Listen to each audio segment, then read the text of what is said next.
We are in Odessa, Ukraine. It's the third largest city in the country. We're on the edge of the Black Sea, and right now, citizens, civilians are preparing for war.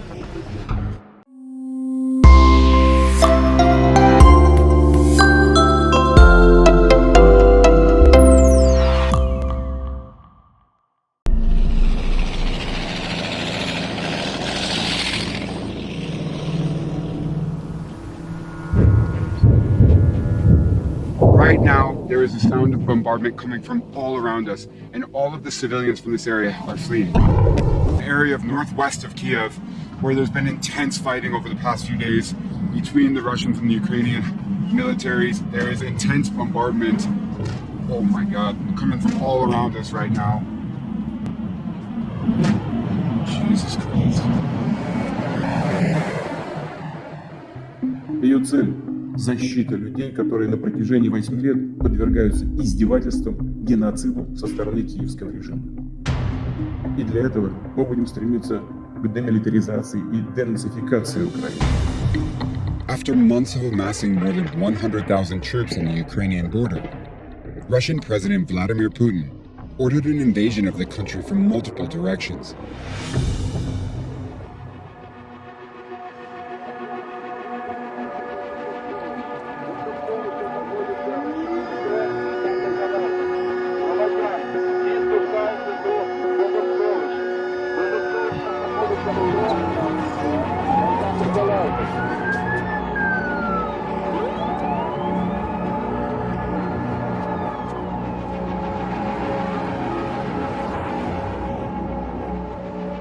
For weeks now, Western intelligence agencies have been warning that Russia might launch a full-scale war on Ukraine.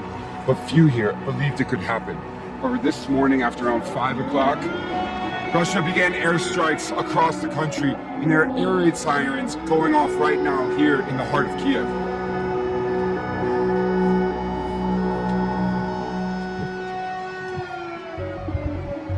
Thousands are racing to get out of Kiev, lining up to board trains and buses that will take them out of the city. Did you ever expect that you would have to flee Kiev with your family? Было очевидно, что агрессия будет, потому что все к тому шло уже много лет, и только наивный дурак не понимал, к чему это все приведет. В принципе, мы вещи собрали уже 15 числа, и тут только ждали, когда начнется. What do you think will happen next? Що ми можемо? Ми можемо стояти, ми можемо тримати це разом. В нас є армія, в нас є влада, в нас є президент, парламент. Ми будемо жити. As night falls, Russia continues its advance, and people are taking shelter underground, in basements, parking garages, and subway stations.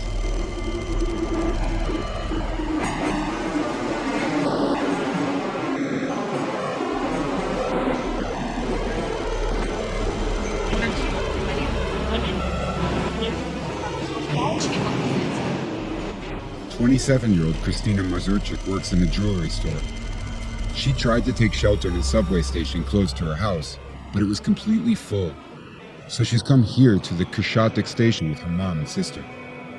Сьогодні зранку я повинна була їхати на роботу, але телефонує мені мама, говорить, мені дуже страшно, прийди до мене. Ми не знали, що залишатися вдома чи що робити, і вирішили піти у метро.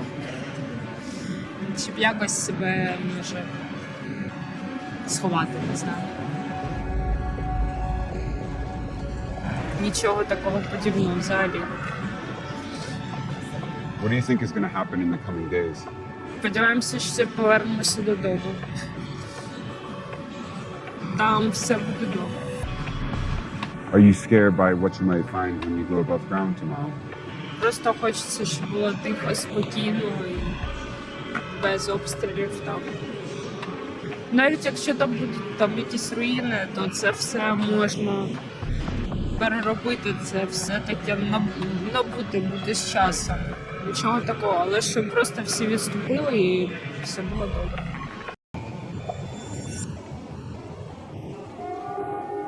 But Russian forces continue to push deeper into the country and into Kiev.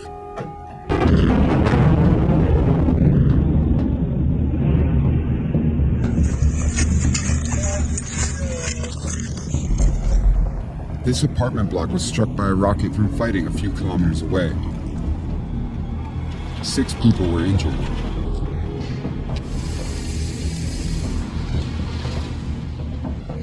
Я знаходився в тому крилі якраз з хворими, значить, і після грохоту ми всі евакуювали в бункер. Alexei Orlov was on duty at the hospital across the road. What would have happened had that shell or missile hit the hospital? Як бачите, цей дім рятував лікарню. Тому що по траєкторії він би влучив в те крило, де знаходиться хірургічне відділення, і він би вбив висококласних спеціалістів, які хочуть працювати, які ніколи не тримали зброї в руках. Наша зброя – це скальпель і розум.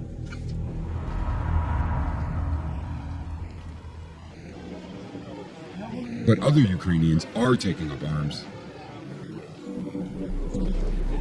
So we're here outside this building in Kiev that the government is using as a distribution point to hand out weapons to, well, anyone who wants one, so that they can use them in the fight against the Russians.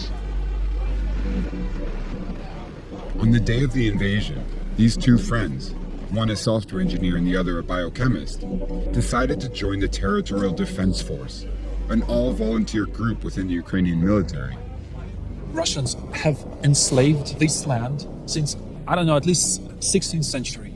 They've made their best to suppress our language, to suppress our culture, to prohibit printing books in Ukrainian.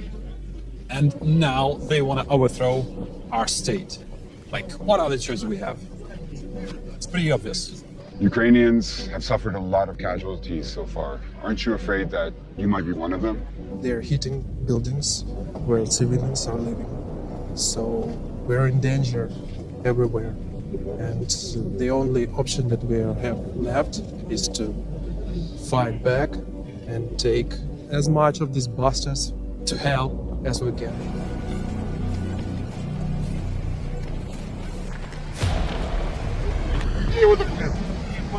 Ты откуда? Я вообще родился в Донецке.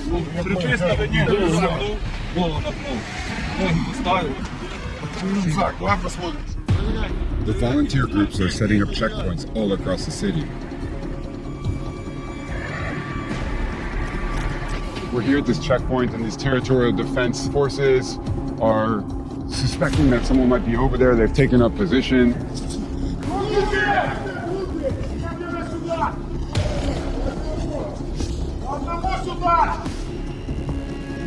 It gives you a sign of just how tense things are in Kiev at the moment. Чисто.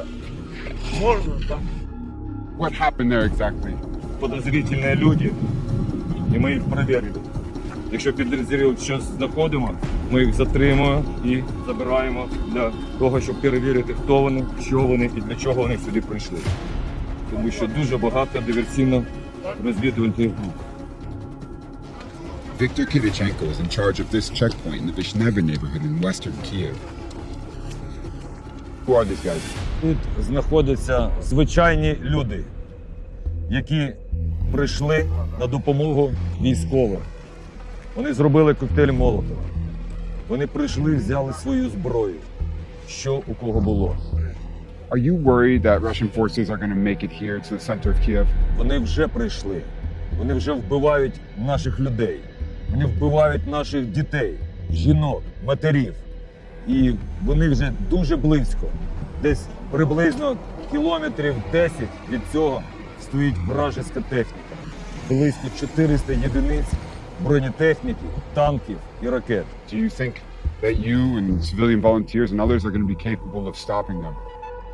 Ми в цьому впевнені. І ми їх переможемо. Навіть якщо ми помремо, і ворог буде розбитий. Я в цьому впевнений на 300%. Тому перемога буде за нами.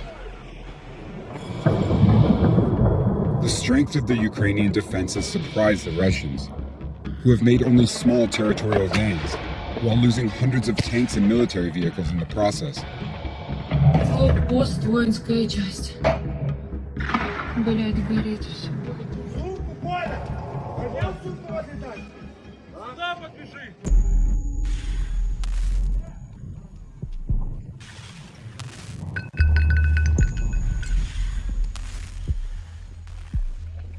just over there are at least 3 military vehicles that have been absolutely destroyed. The Ukrainian soldiers told us that they belong to the Russians who tried to come down this road this morning when they were met with a fierce resistance from the Ukrainian military here. These 2 vehicles here belong to the Ukrainians, and they're blocking the road because, as you can see, behind them, it's a straight shot to the heart of Kiev.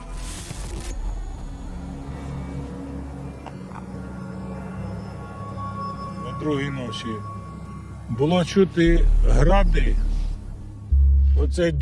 Цей дом, отак от весь ходив. Він десь оцей перший десь йшов кілометрів в час 70 до 80. Бистро, щоб туди проскочити. Ну, хлопці не дали йому проскочити, відкрили зразу огонь.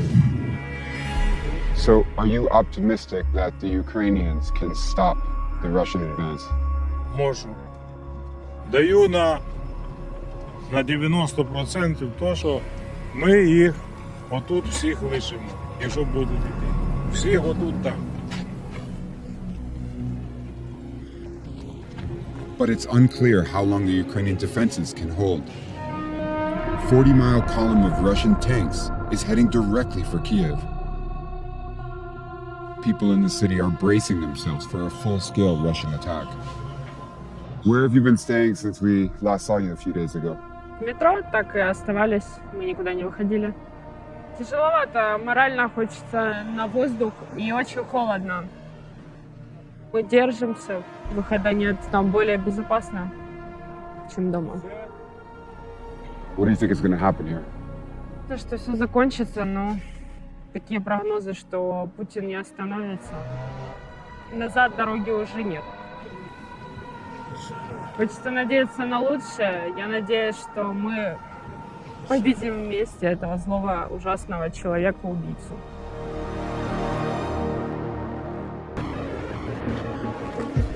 We are in Odessa, Ukraine. It's the 3rd largest city in the country. And right now, civilians are preparing for war. The question is not if the Russians will come, it's when the Russians will come. Volunteers have come out here building sandbags, trying to make the defenses that will go all around the city to prepare for a Russian invasion. Odessa is situated right at the edge of the Black Sea between Russia and Moldova. The worry is if they take this town, they control the entire south of the country. More than 1 million people have already fled Ukraine. But for now, here in Odessa, people are trying to save their city. We were all scared first day, but now we are on the end. I see a lot of people working here with passion. And we are all united with our goal to protect our country, to protect our city, to protect our neighborhood. Are you worried for your family, for your friends here? Of course I'm worried, because it's war. It will be stupid to don't be worried. But I decided to stay here and my wife stay here too. Because who will protect our country if all people will go abroad?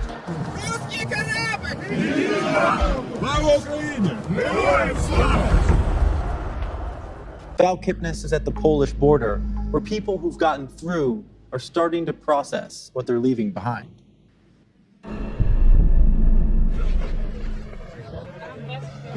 I'm here in Medica, a border crossing between Ukraine and Poland. Already, nearly 1 million refugees have fled Ukraine, and almost half have ended up here, walking through a checkpoint much like this.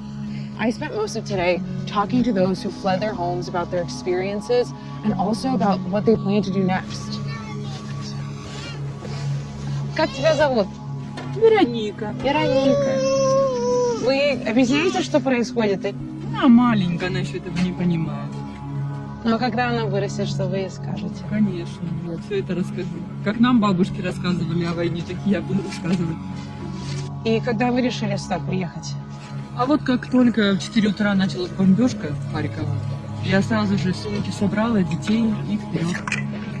И куда вы планируете после этого ехать? Какой у вас сейчас пока план? Не знаю, где.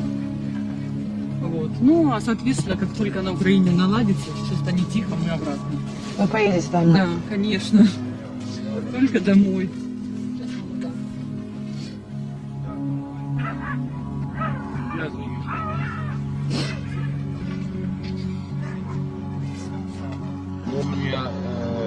Я сам гражданин Сирии. У нас тоже война, тоже это Россия, и тоже бомбит там. У нас уже 11 лет война в Сирии. Что можно сказать? Одну землю забрали, Россия, и вот второй. Что можно сказать? Бог с ним. Він там пропав, де він є.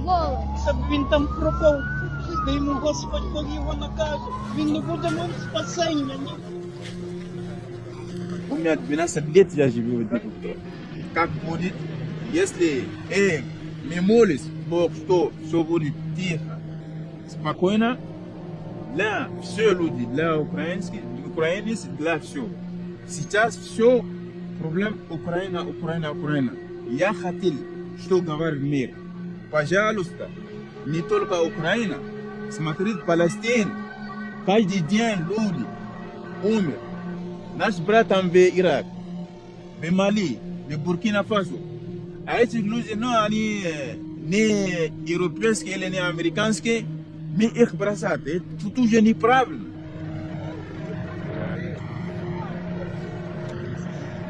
И что вы оставили? Оставили квартиру, цветы, там, ну, воспоминания у меня. Видите, ребенок умер 1 октября. Извиняюсь. Могила мамы и могила ребенка. Вот, ну, и когда война закончится, мы надеемся, что скоро, то мы вернемся обратно в Украину.